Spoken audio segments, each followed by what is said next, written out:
Every year, this seemingly ordinary stretch of railroad tracks in Folsom become the site of a fierce race. Pusher ready? Ready. Ready on the car? Ready. Set, go! Go!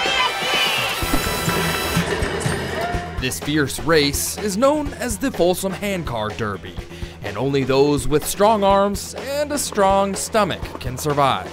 How do I win this race? Pump till you puke.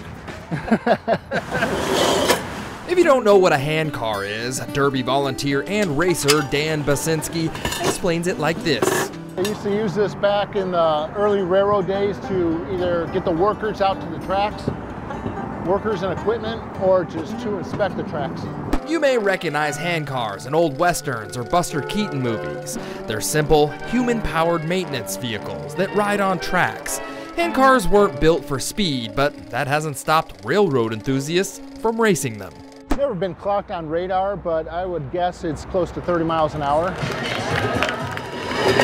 It's unclear when or where the first official handcar derby took place, but Gary Putman has been organizing handcar races all over the nation for over 40 years. But I've done handcar races from Stone Mountain, Georgia, clear to Alaska. Probably about 150 handcar races I've put on.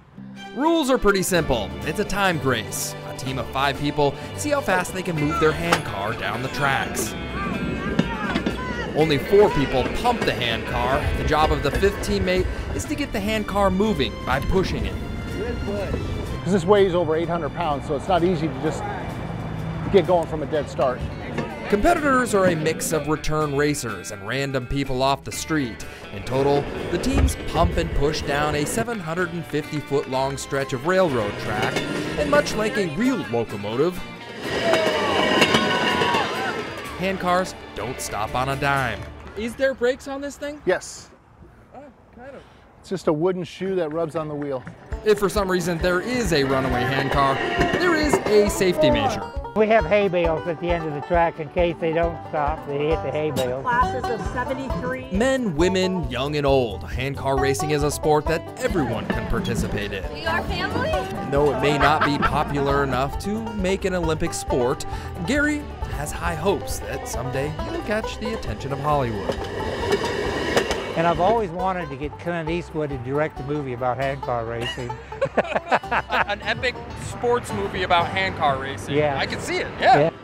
Well, there's nothing wrong with having big dreams, but until handcar racing hits the silver screen, you'll just have to experience it in person. From the handcar races in Folsom, I'm John Bartell. Hope to see you on the Backroads.